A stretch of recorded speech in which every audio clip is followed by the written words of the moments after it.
বাঙালির derby গুয়াহাটিতে, ISL এর দ্বিতীয় পর্বের ডার্বি কলকাতার পরিবর্তে গুয়াহাটিতে হচ্ছে। তার কারণ গঙ্গাসাগর মেলার জন্য প্রশাসনের পক্ষ থেকে যুবভারতী ক্রীড়াঙ্গনে পর্যাপ্ত নিরাপত্তা যা প্রয়োজন ডার্বি ঘিরে সেটা দেওয়া সম্ভব হয়নি, আগেই জানিয়ে দেওয়া হয় এবং শেষ পর্যন্ত ম্যাচের দিন তিনেক আগে অফিসিয়ালি ঘোষণা করা হয় যে কলকাতার ডার্বি যেটার আয়োজক মোহনবাগান সেটা গুয়াহাটিতে করছে।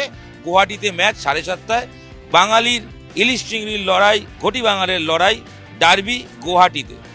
গুয়াহাটিতে কে জিতবে সময় বলবে, তবে দুটো শিবিরের যা খবর বোঝাই যাচ্ছে দুটো টিমই কিন্তু তৈরি রয়েছে ডার্বির জন্য। লিগ টেবিল দেখলে বোঝা যাবে লড়াইটা 1 বনাম 11, আর যে তারিখটা দেখবেন তাতেও ওই 11-1 আর লিগ টেবিলে ইস্টবেঙ্গল দাঁড়িয়ে রয়েছে 11, আর মোহনবাগান 1 নম্বর টিম। তো সেক্ষেত্রে তারিখের সঙ্গে মিলে যাচ্ছে ডার্বি, সব মিলিয়ে ডার্বির উন্মাদনা রয়েছে।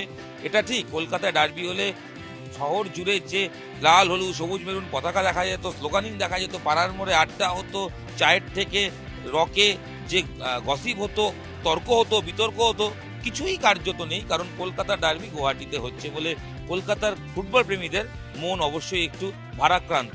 যারা পেরেছেন তারা তো অবশ্যই গেছেন ডার্বি দেখতে গুয়াহাটিতে, যারা পারেননি তারা টিভির পর্দায় দেখবেন। তবে দুটো টিমের হারির খবর কি জানতে হবে তো।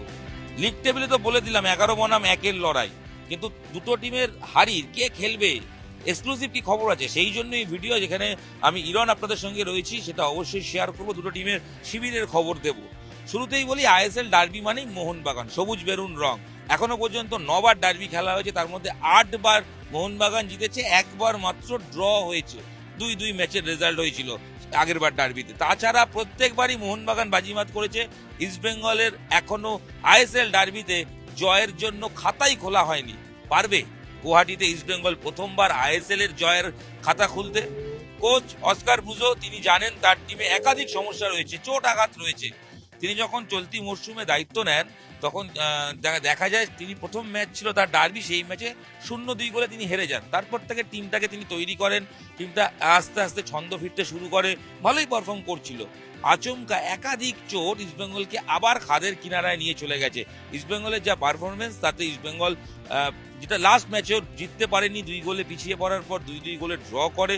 এবং ইস্টবেঙ্গলের পক্ষ থেকে যেটা দেখা গেছে ইস্টবেঙ্গল টিমের, সেটা হচ্ছে যে ইস্টবেঙ্গল টিমের টোটাল কোটার 6 জন বিদেশি তারাই তো নেই, একাধিক প্লেয়ারের চোট। তার মধ্যে আরো বড় চিন্তা বাড়িয়েছে আনোয়ারের চোট। আনোয়ার চোটের কারণে ডার্বি খেলছেন না। সাউল ক্রেসপো চোটের জন্য বাইরে ছিলেন, স্পেনে গিয়েছিলেন, ফিরে এসছেন, কিন্তু তিনি ম্যাচ ফিট নন, তিনিও খেলছেন না। অর্থাৎ পড়ে থাকলো মাত্র 4 জন বিদেশি। সেক্ষেত্রে 2 জন ডিফেন্ডার ইউএসতে আর সঙ্গে হিজাজি মাহের, যিনি শেষ ম্যাচে পায়ের তলা দিয়ে বল গলিয়ে গোল খেয়েছেন। অন্যদিকে ক্লেটন, আর স্ট্রাইকিং এ ক্লেটন ছাড়াও যিনি দিমিত্রিয়াস। এই 4 জন বিদেশি সবেধল নিম্নমণি অস্কার বুজোর কাছে। তবে তিনি চাইছেন যে করেও টিমটাকে ডিফেন্স সামলে আক্রমণে যাওয়ার জন্য। ডিফেন্স মানে 5 ডিফেন্স নিয়ে ইস্টবেঙ্গল নামতে পারে, 5 ডিফেন্ডার থাকতে পারে, এবং মাঝ মাঠে যেখানে 4 জন দিয়ে ব্লক করার কাজ করা হবে, মাঝ মাঠের দখল ইস্টবেঙ্গল খুব একটা পাচ্ছে না, সেটা কোচ বারবার বলছেন।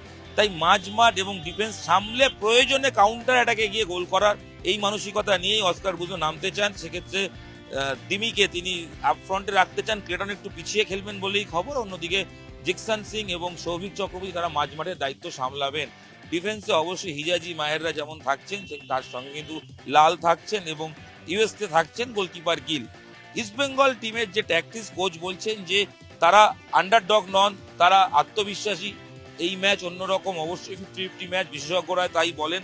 তবে ইস্টবেঙ্গল যেটা চাইছে, যা অনুশীলনে যা খবর, ডিফেন্স সামলে গোল খাবো না এই মানসিকতা, গোল খাবো না এই মানসিকতায় নেমে যদি পারি কাউন্টারে গোল করব।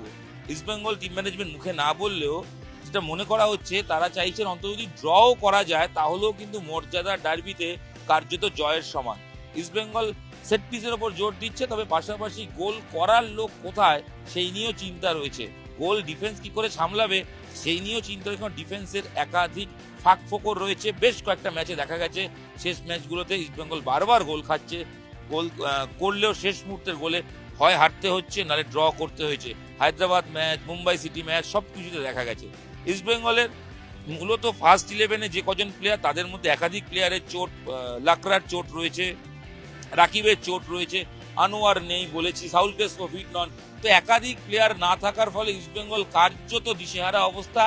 এখান থেকেও লাল হলুদ জার্সি ঘুরে দাঁড়ানোর জন্য মোটিভেশন খুঁজছেন কর্তারা। বারবার প্লেয়ারদের সঙ্গে কথা বলেছেন, তারা বুঝিয়েছেন যে এই ম্যাচের গুরুত্ব আলাদা, এই ম্যাচ জিততে পারলে অনেকটা আত্মবিশ্বাস পাওয়া যায়। শেষ পর্যন্ত প্লেয়াররা কি আত্মবিশ্বাস দিতে পারবেন মাঠে, সময় উত্তর দেবে। নতুন বিদেশি, ভেনেজুয়েলার বিদেশি, তিনি টিমের সঙ্গে চলে আসার পর ডাগ আউটে বসার কথা। টিম ম্যানেজমেন্টের সূত্রে খবর তিনি ডাগ আউটে থাকবেন, শুরু থেকে নামবেন না। যদি একান্ত প্রয়োজন হয়, আচমকা যদি প্রয়োজন হয়, এরকম পারফরমেন্স হয় যে ইস্টবেঙ্গল পিছিয়ে পড়েছে, তখন কথা বলা হবে প্লেয়ারটির সঙ্গে যে তিনি কতটা নামতে তৈরি। যদি মনে করা হয় যে নামা যাবে, তাহলে 5-10 মিনিটের জন্য তাকে নামিয়ে দেওয়া যেতে পারে। এটা ভাবনা ভেবে রেখেছেন অস্কার বুজো, কারণ ভেনেজুয়েলার ফুটবলার, তিনি স্ট্রাইকার খেলতে পারেন, মাঝমাঠেও খেলতে পারেন এবং তাকে দিয়ে একটা চমক করতে পারে ইস্টবেঙ্গল শিবির। আর অন্যদিকে মোহনবাগান 1 নম্বর টিম, লিগ টেবিলে 1 নম্বর, তারা আরেকটা ম্যাচ হিসেবেই ভাবছেন। কোচ মলিনা পরিষ্কার বলছেন আবেগে ভাসতে নারাজ, তার কাছে এই ম্যাচ মানেই অবশ্যই তার কাছে আরো একটা ম্যাচ, যে ম্যাচ জিততে হবে, কারণ চ্যাম্পিয়ন হতে গেলে 3 পয়েন্ট খুব গুরুত্বপূর্ণ। তাই মোহনবাগান টিম জয়ের জন্যই ভাবছি। মোহনবাগান টিমে একাধিক প্লেয়ার রয়েছে, টিম দেখলেই বোঝা যায় টিমের এক পজিশনে একাধিক প্লেয়ার রয়েছে। ইতিমধ্যে স্টুয়ার্ট ফিট, পেত্রাতোস ফিট, দুজন ফিট হওয়া মানেই মোহনবাগানের অ্যাটাকিং ফোর্সে আরো শক্তি বেড়ে গেল। জেমি ম্যাকলারেন রয়েছে, তিনি ডার্বিতে গোল করেছেন, তিনি গোলের মধ্যে রয়েছেন, আত্মবিশ্বাসী। তার সঙ্গে কামিংস, এই দুই সামনে স্ট্রাইকার দিয়ে মোহনবাগান নামতে চাইছে। স্টুয়ার্ট মাঝমাঠে থাকবে, পেত্রাতোস চেঞ্জে আসতে চাইছে। এবং মোহনবাগান শিবির জানেন যে ইস্টবেঙ্গল তারা ডিফেন্সে পায়ের জঙ্গল করবে, তাই প্র্যাকটিসে বারংবার যেটা করা হয়েছে সেটা হচ্ছে উইং থেকে বল তুলে যাতে গোল করা যায়, সেটা প্র্যাকটিস করা হয়েছে। দুটো উইংকে কাজে লাগানো, বল যাতে বক্সে ফেলে হেড করে গোল করতে পারেন ম্যাকলারেনরা, সেই চেষ্টা করা হচ্ছে। মনবীর রয়েছেন, মনবীরও মোহনবাগানের ভরসার অন্যতম নাম। মোহনবাগান অ্যাটাকিং থার্ডে লিস্তান ক্লোয়াসও, তিনি সেট পিস থেকে গোল করতে পারেন। সেট পিস প্র্যাকটিস করা হয়েছে, একাধিক সেট পিস প্র্যাকটিস করা হয়েছে বিভিন্ন অ্যাঙ্গেল থেকে, যাতে ইস্টবেঙ্গল ডিফেন্স করতে গিয়ে যদি ফাউল করে বসে, সেখান থেকে যাতে সরাসরি গোল করতে পারে। কারণ মোহনবাগান বুঝেছে ম্যাচে গোল করতে গেলে পায়ের জঙ্গল হবে, তাই দুই উইংকে ব্যবহার করে এবং অবশ্যই সেট পিসকে কাজে লাগিয়ে ম্যাচে গোল করার টার্গেট নিয়ে নামছে। অনিরুদ্ধ ছাড়া মোটামুটি সবাই ফিট, অনিরুদ্ধ থাপা এবং আশিক কুরেশিয়ান ছাড়া বাকি সবাই কিন্তু মোহনবাগানের পক্ষে ফিট রয়েছেন। মোহনবাগানের ভালো খবর, অল টিম ফিট এবং তারা জয়ের ছন্দে রয়েছে। শেষ ম্যাচও জিতেছে, তারা এই ম্যাচটাও জিততে চাইছে। তাদের ব্যাঙ্গালোর, তাকে তারা করছে লিগ টেবিলে 2 নম্বর টিম, তাদের থেকে ব্যবধান বাড়ানোর জন্য এই ম্যাচকে পাখির চোখ করছে মোহনবাগান টিম ম্যানেজমেন্ট এবং কোচ মলিনা। সবুজ মেরুন তাদের হোম ম্যাচ টেকনিক্যালি, এবং তারা ম্যাচটা মাঠ যে মাঠে খেলা হচ্ছে নর্থ ইস্টের মাঠ, এই মাঠে মোহনবাগানের এই টিমটা খেলেছে, তারা জানে মাঠ কীরকম। দুটো টিমই খেলেছে এবং মাঠ যথেষ্ট ভালো বলেই জানা যাচ্ছে। এবং সব মিলিয়ে মোহনবাগান টিমকে বিশেষজ্ঞরা বারংবার বলছেন তারা এগিয়ে, তবে দিনের শেষে ডার্বি, এবং ডার্বিতে মোহনবাগান অন্যতম ভরসা। দলের ক্যাপ্টেন সুভাশিস, বাঙালি ছেলে, তিনি যেমন রয়েছেন, তার সঙ্গে কিন্তু আলফ্রেড রয়েছেন ডিফেন্সে, এবং মোহনবাগানের ডিফেন্স যথেষ্ট শক্তিশালী ডিফেন্স, এবং বিশাল কাইদ গোলে তিনিও বড় ভরসা। সব মিলিয়ে খাতায় কলমে যদি দেখা যায় মোহনবাগান এগিয়ে রয়েছে। আর গুয়াহাটিতে যতবার ডার্বি হয়েছে পরিসংখ্যান দেখা গেছে এখন পর্যন্ত 2 বার হয়েছে, একবার মোহনবাগান জিতেছে, আরেকবার ইস্টবেঙ্গল জিতেছে, শেষবার ইস্টবেঙ্গল জিতেছে। গুয়াহাটির ডার্বিতে কে জিতবে, যেই জিতবে তার ফেভারে কিন্তু স্কোর চলে যাবে দেখার। এবং আইএসএল ডার্বিতে মোহনবাগানের কাছে ইস্টবেঙ্গল পিছিয়ে থাকলেও ওভারঅল ডার্বির যদি পরিসংখ্যান দেখা যায়, তাতে দেখা যাচ্ছে 133 বার সব মিলিয়ে সব ডার্বি জিতেছে ইস্টবেঙ্গল, আর মোহনবাগান 130 বার। তাই একটু হলেও ইস্টবেঙ্গল এগিয়ে রয়েছে। এই ব্যবধান কমাতে চাইবে মোহনবাগান, এবং মোহনবাগান চাইবে ম্যাচ জিততে। ইতিমধ্যেই দুটো টিমের হারির খবর দিলাম, কি ট্যাকটিসে খেলবে বললাম। এখানে ইস্টবেঙ্গল 5 ডিফেন্ডার, মাঝমাঠে লোক 4 জন রেখে একজন স্ট্রাইকারে যেতে পারে, এবং মোহনবাগান সেখানে 4-3-3 করতে পারে, কারণ আপফ্রন্টে 3 জন প্লেয়ার রাখতে পারে মোহনবাগান, এবং যাতে গোল হয়। এই ছক তাদের ছক বললাম। ডার্বি আলটিমেট, ঘটি বাঙালের লড়াই, সবুজ মেরুন লাল হলুদ জনতার ভালোবাসার লড়াই। কলকাতায় হচ্ছে না, আবেগ কম। এই ম্যাচের কোচের ট্যাকটিসের লড়াই, কোচ চাইবেন যাতে ম্যাচটা 3 পয়েন্ট নিতে, এবং সেই প্ল্যান করেই তারা ছক করবেন। তবে বিশেষজ্ঞর চোখে, প্রাক্তন ফুটবলারের চোখে তিনিও বলছেন মোহনবাগান অ্যাডভান্টেজ, তবে ডার্বির শেষ কথা খেলার শেষে বলতে হয়, কারণ ম্যাচ অলওয়েজ 50-50। আপনি কোন দলের সাপোর্টার, ইস্টবেঙ্গল না মোহনবাগান? কি মনে হয় খেলার রেজাল্ট কে জিতবে, মোহনবাগান না ইস্টবেঙ্গল? বলুন, তাড়াতাড়ি এই কমেন্টস করুন এই ভিডিওর নিচে, এবং দেখা যাক, একটা ভোটিং হয়ে যাক, আপনারা কার পক্ষে রয়েছেন। ড্র বলছেন নাকি কেউ? বলতে থাকুন। এই ভিডিও পাওয়ার সঙ্গে সঙ্গে শেয়ার করুন, এবং অবশ্যই নিজে কোন দলের সাপোর্টার এবং রেজাল্ট কি হতে পারে লিখতে থাকুন, দেখা যাক কোন পক্ষে ভোট বেশি পড়ে। আপাতত নিউজ 18 বাংলা ডিজিটালে আপনাদের সঙ্গে আমি ইরণ রায় বর্মন ছিলাম। এই ভিডিও এখানেই শেষ করছি। বাঙালির ডার্বি যা হচ্ছে গুয়াহাটিতে, ম্যাচ বিশ্লেষণ করলাম।